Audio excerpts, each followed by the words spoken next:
Hi everyone, this is Lara Hammock from the Marble Jar channel. And in today's video, I'm going to review the budgeting function of the Personal Capital service and app. This is part of my series on budgeting apps.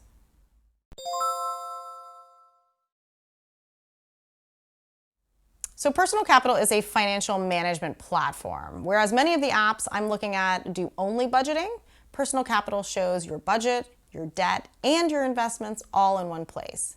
And the service is free. The reason they can provide these financial tools for free is that they upsell you on their other services, financial advice and wealth management, which they provide for a fee. So I will only be considering the budgeting portion of their services. Perhaps I'll do another video someday on the other tools that they offer. So Personal Capital's website and app are pretty slick looking. It is, however, fairly obvious that budgeting is a very small portion of what they are offering and definitely not the main emphasis. So that said, for a free service, the budgeting is not terrible. Let's go through it.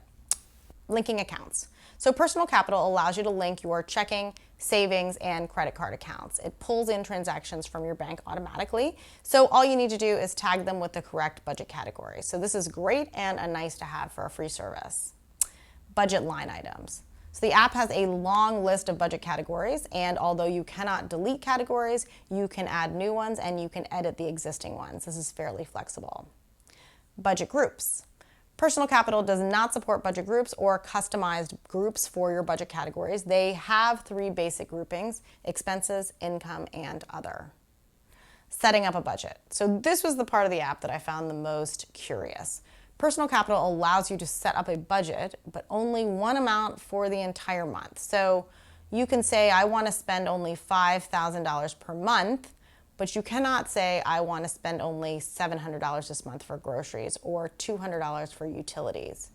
Which brings us to budget reports. Because Personal Capital does not allow you to set up budget goals for each line item, it simply totals up the spending for each category. So you get a total, but no budgeted number to compare it to. So for the groceries line item, you can see how much I've spent this month. That's the orange ring. You can also see how that compares to my overall budget goal for the month, which is $5,000. This is represented by the full circle.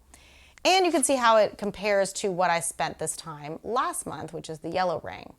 So this would all be a deal breaker for me, particularly if you're trying to change behavior. You need to be able to set goals by budget category so that you can cut spending in those specific areas.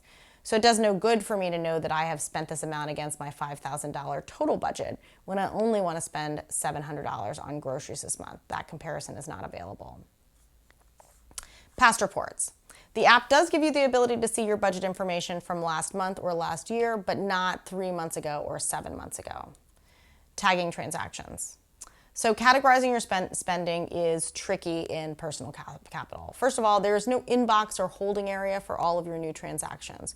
So that means that new transactions are intermingled with old transactions, so you're going to have to go looking for them to change or approve them. It's unclear whether Personal Capital learns from prior transactions, so that, for example, purchases from Giant Foods would always be categorized as groceries. In addition, there's no place for notes within the transaction and no way to split a transaction between two different budget categories. So that said, changing a budget item is fairly straightforward. Two other things I noticed: you can't add new transactions manually, which I find helpful to do occasionally, and there does not appear to be an export feature. All in all, I can't imagine too many people are using Personal Capital only for budgeting.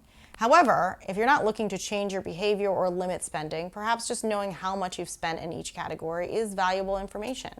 In addition, if you're using the other financial management tools that Personal Capital has to offer, perhaps it is worth having everything together on one platform. Let me know what you think. Comments are always appreciated, and thanks for watching.